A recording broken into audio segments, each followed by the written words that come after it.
Hello again, it's me, Ouch110. This is my review of Elie Saab's Le Parfum. That's what it's called. I'm not sure if it's Elie Saab or Elie Saab. I prefer Elie Saab. I think it's a little bit more unusual, so that's what I call it. Elie, if you're watching this ever, I don't think she probably ever will, but if you are watching this, then please come and correct me. Or if anyone knows how to say it, then please do come and tell me. Type underneath. So yeah, this is a floral fragrance. It was Elie Saab's first fragrance as well. There's actually now kind of 3 other reincarnations of it. It only comes, well, at the time when it was released, only came in eau de parfum concentration. Then she released an intense one, which I've not smelt yet, but this one is, I would say, quite intense anyway.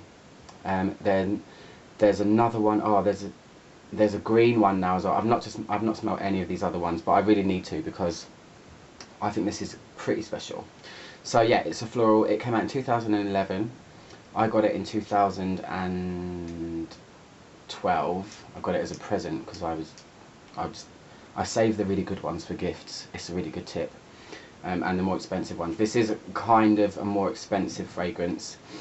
And I absolutely love it. So I don't have the box because mine came in a gift set just with this and like a 10ml purse spray one, which I gave to my best friend for her wedding day.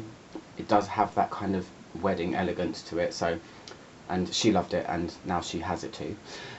But yeah, this is the bottle. The reason I smelt this in the first place was the bottle is so simple, but it twinkles. And you know when you go to a perfume shop and the lights they use in perfume shops really accentuate the beauty of some perfume bottles. This one, because it's kind of got these facets all around it, even though it's, you know, kind of like a cube shape, it just twinkles. So I was just running over thinking, oh, what is that dazzling thing over there in the corner? And when I smelt it, then I just thought, this is really, really beautiful, I have to have it. So anyway, so yeah, it just says Elie Saab Le Parfum on the front. And the lid's actually plastic, which is a bit of a letdown considering, you know, it's a real nice, solid, it's kind of like a little crystal. I really like it. But yeah, this is plastic. Shame. If it was glass, it would just be just that bit more special, but it's still nice anyway. So the composition of it, you know, it's quite a simple composition, and I think this is something that is done really quite simply but with maximum results, and that's exactly what I think perfumes should be. You don't need to have a million notes in it to make it smell complex. This is just done really, really beautifully. So the top note, there's only one, and it's orange blossom, sometimes called neroli. I'm still a little bit unclear as to the difference between orange blossom and neroli. I'm not sure if neroli is another word for orange blossom or if it's the way it's extracted. I'm still learning, so again, if anybody does know, please feel free to comment and tell me, because I'm always looking to learn something new. Then the heart note is jasmine, but it's 2 types of jasmine. You've got the more common jasmine, which is called Jasminium grandiflorum. That's the one I have in my perfume kit. That's the more, how do I put it? It's the more common one. It's the more rough, dry, kind of dirty, really strong smelling jasmine. And then you have jasmine sambac, or sambac jasmine it's sometimes called as well. I'm not sure which way round. That is, if you're familiar with Terry Mugler's Alien, that is the main note of that fragrance. That one is sweeter, a lot more luscious, and incredibly beautiful, I think. It's so nice. I'm just about to buy the absolute of it for my perfume course, and I'm scared because it's really, really expensive. So, you know, if something's got sambac jasmine in it, I do feel that it's going to give that jasmine expensiveness to it. And then the base is patchouli, cedar, and then rose, honey, accord, which I think sounds lovely on paper. You know, rose and honey, you can imagine kind of eating that anyway. You have orange blossom honey, so why not rose honey? So yeah, it's not a very complicated perfume pyramid, but the smell is just lovely, lovely, gorgeous. That's the only way I can kind of describe it. So I've just sprayed it on this hand, but I'll spray it again just while I've been wearing it all day. I've worn this a few times. As you can see, it's not that empty. I don't know, it feels to me, while this is drying, I'll just tell you, it feels to me kind of easy breezy. It's nothing too shocking. I reckon it can be worn day and night. It's kind of something that you would give a gift to somebody. I've read people call it, you know, boring and stuff, but I definitely don't think it's boring. I think there's something real elegant and beautiful about this fragrance. So anyway, the smell of it, oh god, it's so good. It's if you've smelled Alien before,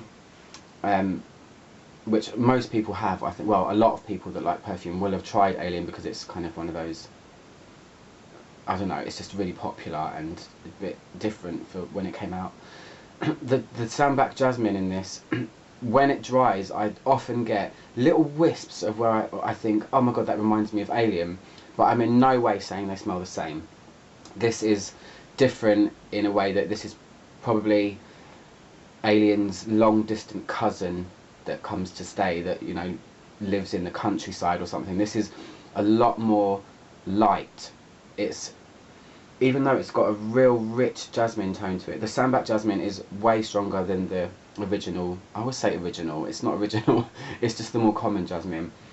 It's got that real lush sweetness to it, very, very floral, and it's rich. It has this beautiful, rich heart right through the middle.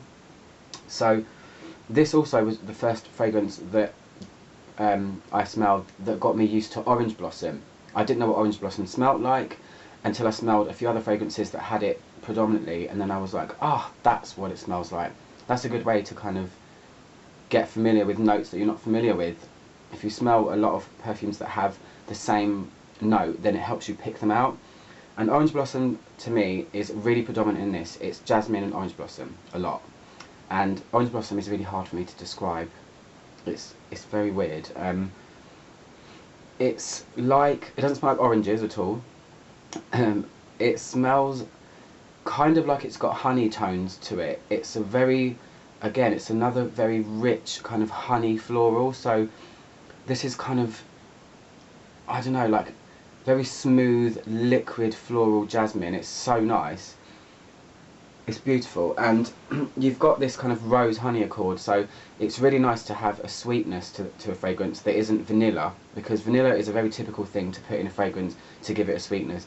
This is Sambac Jasmine sweetness and rose honey accord sweetness, so it's this floral sweetness that is I've not smelled before. So it's just really elegant. As I said, it kind of screams like something you'd wear on your wedding day. It's just that kind of just femininity, and I don't know, I'm just getting lost for words. I don't know, it's just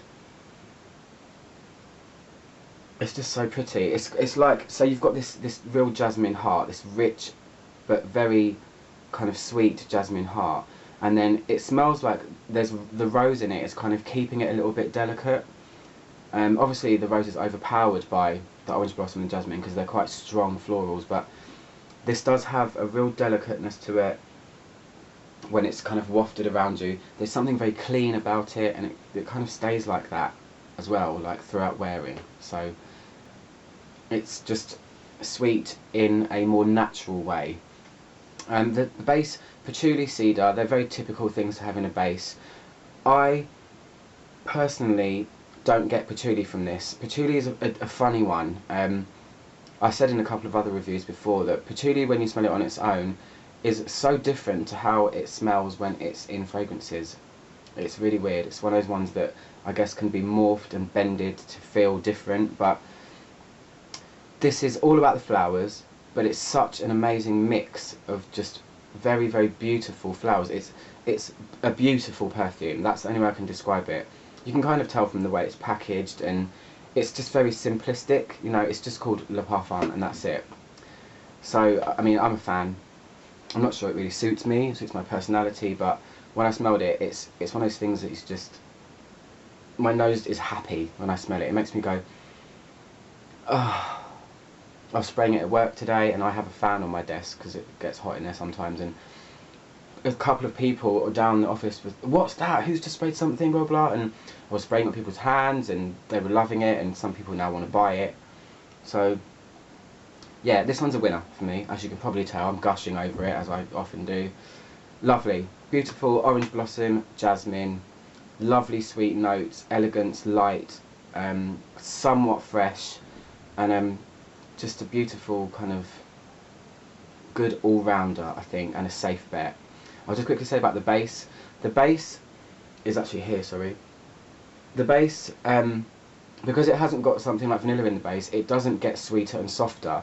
It does get slightly fresher as it dries. It seems like the jasmine disappears a little bit, and what comes out more is probably more the rose. It does get that kind of delicate freshness that rose has, so, and it's still quite sweet as well. I don't get any crazy patchouli or, you know, woody notes from cedar, so yeah, I mean, it's nice from wet to dry.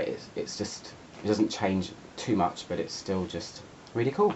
So that's my review of Elie Saab, or Elie Saab Le Parfum. I'll see you guys soon for another review. Thanks, bye bye.